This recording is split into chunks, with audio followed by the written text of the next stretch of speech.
Are hydrogen trains a bad idea? Pros and cons for induction of hydrogen trains. Advocates for a cleaner environment often push for hydrogen trains as a solution to reduce our reliance on fossil fuels and lower emissions. However, there's a debate about whether they're truly beneficial or could end up worsening our carbon footprint. In this video, we shall analyze in detail the various pros and cons of switching over to hydrogen trains completely, given the present situation of various processes practiced around the world. Let's delve into the world of hydrogen-powered trains, considering some existing examples and why they haven't seen wider adoption. Hi friend! Welcome back to SciTech Buzz 1 channel. We wish to sincerely thank all the new subscribers of this channel. We have observed that 92% of our viewers haven't subscribed to our channel. If you haven't as yet subscribed, kindly consider doing so after watching this video, since it would encourage us to do more. Watch this interesting video until the end so that you will not miss out on the complete analysis of the pros and cons of switching over to hydrogen trains. Now let us dive into the analysis of the subject matter. Hydrogen trains operate using one of two main methods, both utilizing hydrogen as their fuel source. The more prevalent method involves hydrogen fuel cells, which generate electricity through a chemical reaction involving negative anodes and positive cathodes.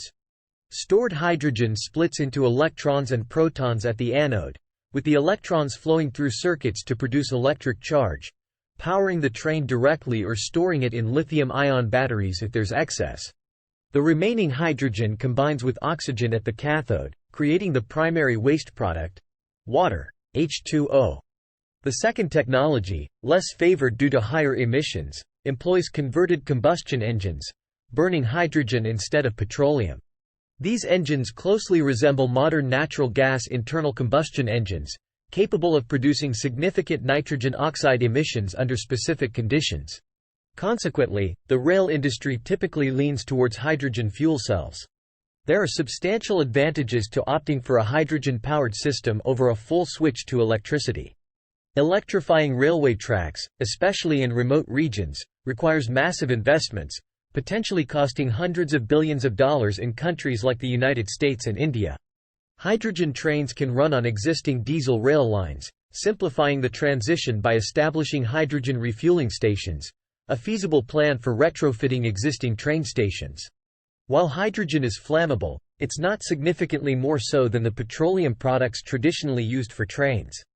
Similar systems can be employed with slight modifications to accommodate hydrogen.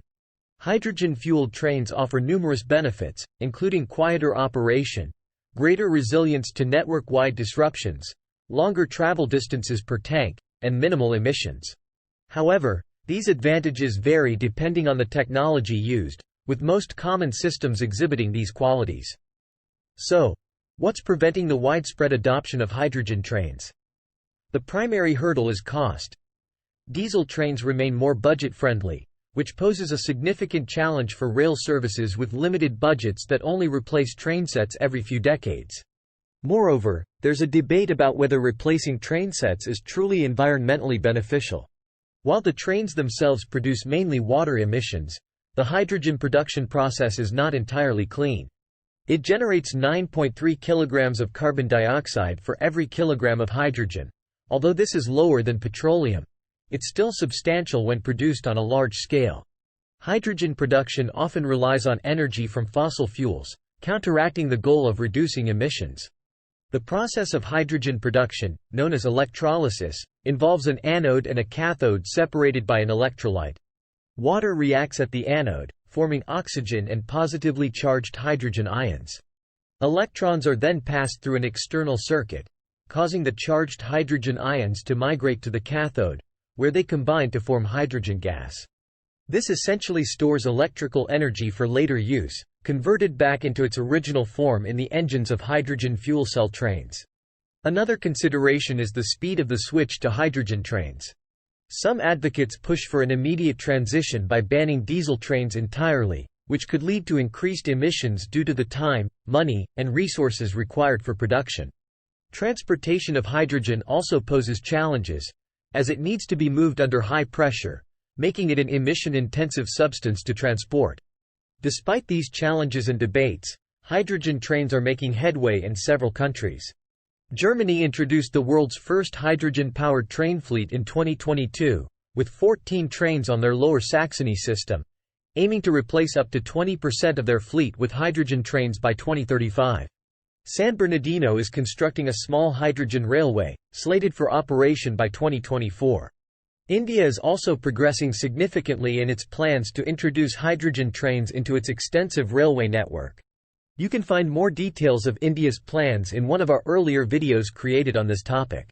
You would find a link to that video on the I card available at the top corner of this screen. In India's case, a lot of research and development as well as progress has been made in the areas of environment-friendly production of hydrogen. A greater push is being given along with a lot of encouragement and assistance from the Union government for the production of green hydrogen and for setting up the various sections of infrastructural arrangements required on a nationwide network basis. On many of its R&D projects for the large-scale production of green hydrogen using innovative and regenerative methods has already found success and are being adopted in industry. A novel method, photocatalytic water splitting method, which uses only natural sunlight and water along with abundantly available chemicals, has been innovated, tested and proven by the brilliant team of scientists at the Institute of Nanoscience and Technology, INST, Mohali, India. They produce green hydrogen in the most cost-effective way or cheapest way possible, and on a very large scale, using small hydrogen reactors. The patents for this technology have been applied for and awaited. You can find more details of this in one of our earlier videos created on this topic. You would find a link to that video on the I card available at the top corner of this screen. In conclusion, hydrogen trains are on the horizon, and while there are valid concerns and debates about their environmental impact, it's evident that they're beginning to find their place in the world of sustainable transportation. What do you think about the pros and cons of switching over to hydrogen trains? Do let us know in the comments section. My friend, if you have found any value in this video, then kindly click on like button as an encouragement to create better quality content. Please share this video amongst your family members, friends and in your social media networks so that this information might benefit others. Don't forget to subscribe to SciTech Buzz 1 channel so that you will not miss out on any of our forthcoming videos. Thank you.